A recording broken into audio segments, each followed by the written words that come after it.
Darbhanga AC India news में आपका स्वागत है। आज आपकी मुलाकात कराने हैं वार्ड नंबर 40 से पार्षद प्रत्याशी श्रवण कुमार गुप्ता जी से। पार्षद का चुनाव, निगम का चुनाव, चेयरमैन का चुनाव उत्तर प्रदेश में हो रहा है, लेकिन वाराणसी में जब भी अब कोई चुनाव होता है तो ये मान के होता है कि ये मोदी जी का क्षेत्र है, तो मोदी जी के क्षेत्र में एक एक वोट की कीमत होती है। अगर कोई जीतता है तो उसको सामान्य सी बात करते हैं कि मोदी क्षेत्र में जीत गए, लेकिन अगर कोई अन्य पार्टी जीत जाती है पक्षी दल का, तो कहता मोदी जी के क्षेत्र में फलाने पार्टी ने भाजपा को हरा दिया। तो आज इस विषय पर जानेंगे कि आप अपने क्षेत्र में जनता से किस विषय को लेकर के वोट मांगेंगे। क्या मोदी जी, योगी जी के नाम पर सिर्फ वोट मांगेंगे या क्षेत्रीय चुनाव में पार्षद प्रत्याशी को लेके तो आप जनता के लिए उस क्षेत्र में क्या करेंगे उसके लिए। गुप्ता जी, आपका स्वागत है चैनल में। मैं श्रवण कुमार गुप्ता, पार्षद प्रत्याशी वार्ड नंबर 40 चेतगढ़। मैं जनता के बीच में मुद्दे तो आज बनारस में अब रह नहीं गए हैं। 2014 के पहले मुद्दे हुआ करते थे, 2014 के बाद अब वाराणसी शहर में मुद्दे नगण्य हो गए हैं। और योगी जी और मोदी जी की सरकार आने के बाद आज बनारस की गलियों में डबल इंजन की सरकार चल रही है। उसके साथ साथ यहाँ अगर कहा जाए ट्रिपल इंजन की सरकार, तो ट्रिपल इंजन की सरकार भी अभी भी काम कर रही है, जिसका परिणाम यह है कि आज बनारस की गलियां साफ सुथरी और सड़कें चमाचम कर रही हैं। हर घर पानी की व्यवस्था, हर घर बिजली की व्यवस्था, माताओं बहनों को आज सुगमता के साथ गैस मिल रहे हैं, हर जगह प्रकाश की व्यवस्था है। और जहाँ तक मुद्दों की बात है तो मुद्दे अब रह नहीं गए हैं। यहाँ मुद्दे ये हैं कि विकास करने के लिए अब कौन सा कोना बाकी है। जैसा कि आप सबने देखा होगा, बनारस में अभी कुछ ही दिन बीता है G20 समिट को। G20 समिट जब होने वाला था, उसके पहले बनारस के एक एक कोने को खोज खोज के संवारा गया, चमकाया गया, स्वच्छता को एकदम चारों तरफ से बनाया गया। आज किसी भी तरीके का हमको नहीं लगता मुद्दा अब बनारस शहर में है। हाँ, ये जरूर हम कहना चाहेंगे कि हम चुनाव जीतने के बाद क्षेत्र में योगी जी और मोदी जी की जो भी योजनाएं हैं वो जनता के बीच में निचले स्तर तक ले जाने का अपना प्रयास रहेगा। इन्हीं सब मुद्दों के साथ हम चुनाव मैदान में। आपने पानी की बात की, लेकिन वाराणसी में पानी की टंकियां कब की बन गई, लेकिन वो शोपीस बन के रह कर गया है, गंदा आ रहा है। कुछ गलियां ऐसी हैं जहाँ पुराने चौके पीछे थे, उनकी रिपेयरिंग न होने से जब बरसात होता है कोई गाड़ी लेके जाता तो छप छप पानी का छींटा पड़ जाता। बहुत जगह ऐसी शिकायत है, हम लोग भी जब कहीं जाते देखते हैं। उस पर आप क्या कहेंगे?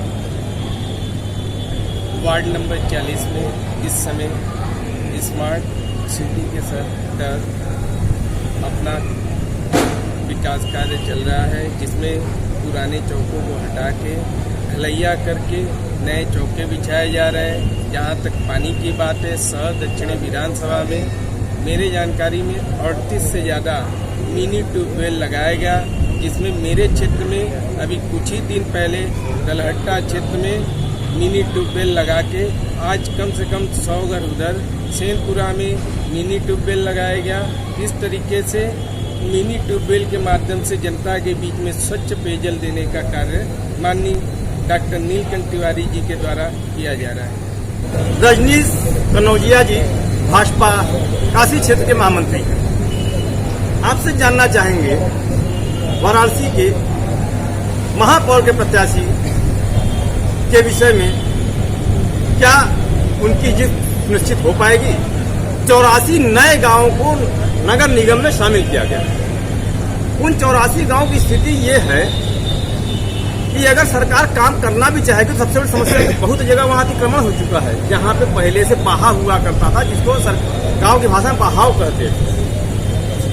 जो पहले के 6 फुट की 8 फुट की गलियां थी, उनका अता पता नहीं चलता है, तो कैसे विकास होगा और लोग किस विश्वास से पुनः भाजपा को वोट दें।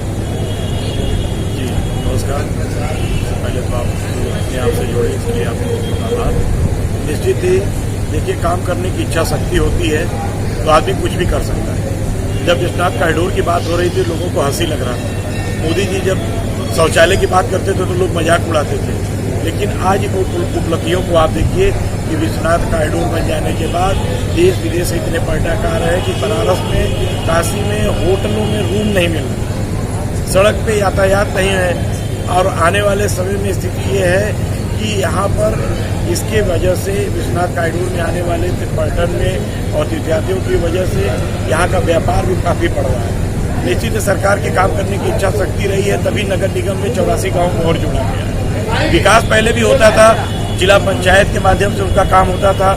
जिला पंचायत का एक अलग अपना होता था कि जो ग्रामीण क्षेत्रों का विकास करते थे, वहाँ के ग्राम प्रधान के माध्यम से उनका विकास होता था। सरकार की इच्छा शक्ति है, निश्चित ही 84 नए गाँव जो जुड़े हैं, 90 से 100 वार्ड हुए हैं, वहाँ भी काम आपको आने वाले समय में दिखाई देगा। आज बनारस में मेयर प्रत्याशी के लिए वोटरों की संख्या लगभग आप मान के चलिए कि 16,82,000 के आसपास है। बात यहाँ ये नहीं है कि मेयर प्रत्याशी जीत रहा है नहीं जीत रहा है। हम शुरू से बनारस में ये रहा है, एक अवधारणा रही है कि हमारा मेयर प्रत्याशी तो जीतता ही रहा है। बस बात यहाँ ये है कि हमारी जीत का मार्जिन क्या है। निश्चित ही हम माननीय मोदी जी के संसदीय क्षेत्र से हमें गर्व है कि वो हमारे यहाँ के यशस्वी सांसद हैं और आपको आपके चैनल के माध्यम से भरोसा दिलाते हैं कि महापौर प्रत्याशी की जीत कम से कम 5 से 6 लाख वोटों के अंतर से होगी और एक रिकॉर्ड मतों से ये जीत का अंतर होगा। और आने वाले समय में जिस तरीके का काशी का विकास आप देख रहे हैं, ये विकास का जो डबल इंजन की सरकार और साथ में नगर निगम में लगने के बाद जो ट्रिपल इंजन की सरकार के साथ जो विकास का पहिया और तेज गति से दौड़ेगा और आने वाले समय में दुनिया के नक्शे पर काशी एक अलग अपनी पहचान से वर्तमान महापौर मृदुला जायसवाल जी क्या पुनः चुनाव लड़ना चाहती थी? क्योंकि इस चुनाव प्रचार में उनका चेहरा कहीं नहीं दिखाई दे रहा है। जी नहीं, आज भी वो सिगरा क्षेत्र में प्रचार में थी और सिंधु सोनकर के क्षेत्र में वो प्रचार में थी। और हमारे यहाँ देखिए, किसी व्यक्ति विशेष को टिकट नहीं दिया जाता है, न व्यक्ति विशेष यहाँ चुनाव लड़ता है।